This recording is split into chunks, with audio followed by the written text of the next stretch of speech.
Day 10, May 25th, 1919. Madam C.J. Walker dies as the richest Black woman in America.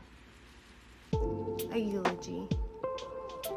Friends, we are gathered here today to pay our respects and put to rest Sister C.J. Walker, known to the world as Madam C.J., born to her parents as Sarah Breedlove. Sarah was the fifth child in her family.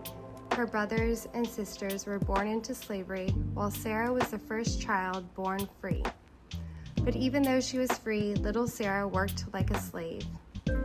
Like so many before her, Sarah worked the cotton fields in Louisiana from sun up to sundown.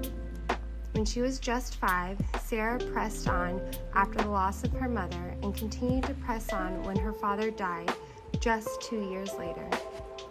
Sarah would leave Louisiana and move to Mississippi, where her sisters seeking greener pastures. But what she found in Mississippi was no better than what she left. At 10 years old, Sarah took in laundry to earn money. Load after load, day after day, Sarah pressed on.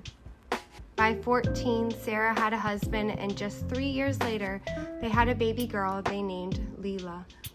Now, Sarah's husband was a good man, but he passed away early, leaving Sarah and Leila behind. But Sarah pressed on and soon was on the move again, this time heading up the Mississippi River to St. Louis to see her 3 brothers who owned a barber shop. Sarah found comfort in the local church, where she met well-off, educated Black women who preached self-help, charity, and education. The members welcomed her and little Leila with open arms and inspired Sarah to work even harder. A marriage at age 26 that ended before it even started only strengthened Sarah's resolve, but the stresses of life were catching up to her as her hair began to thin and disappear. Now, Sarah was a proud woman. She wanted a better life for herself and her daughter, but she didn't like what she saw in the mirror, so she looked to do something about it, and she started with her hair. Sarah came across some hair care products that grew her hair out nice and thick, and like Samson long before her, Sarah found strength in her hair. She began selling those hair care products for the company and earned more money the first week than she ever did in 1 week doing laundry. With a confident head on her shoulders, Sarah took matters into her own hands by creating her own hair care products inspired by Mother Africa. Sarah protected her formula using vegetables, natural oils, and perfumes gotten from the pharmacy, and then set out selling confidence door to door, day after day, mile after mile. It was about this time Sarah would marry Charles J. Walker. Now, Sarah may not have gone to business school, but she was smart enough to know that if you treated yourself as a high-class professional, then others would do the same.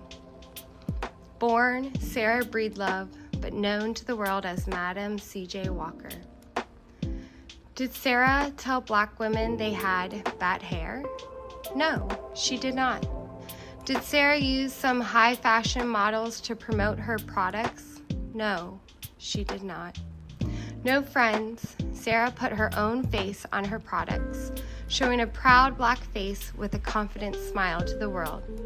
Her confidence inspired others, and just as she had sold products for the company that gave her better hair, Sarah offered her customers the same thing, and her business took off, providing her with immense wealth. Enough to build her own factory on her own land in Pittsburgh. Enough to build another factory in Indianapolis with a beautiful movie theater because the local segregated theater charged Blacks more than whites. Enough to give to charities as she pleased. Enough to build her own house, her own home in New York. Even though she tooled around town in her fancy cars, wearing her expensive clothes and hats and furs, Madam C.J. Walker, born Sarah Breedlove in Delta, Louisiana, never forgot where she came from, and she traveled this great country telling her story. Sarah would remind everybody, including the great Booker T. Washington, "I came from the cotton fields in the South. I was promoted from there to the wash tub.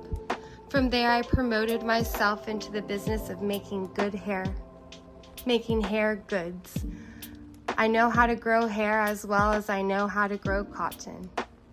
Yes, she did. Sarah surely did. And as I stand here before all of your tarnished face, tear-stained faces, I say, let us remember Sarah for her generosity of spirit. Let us remember Sarah for her compassion.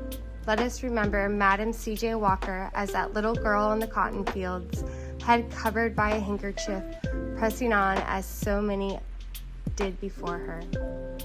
Sarah, you may be gone, but we, too, will press on.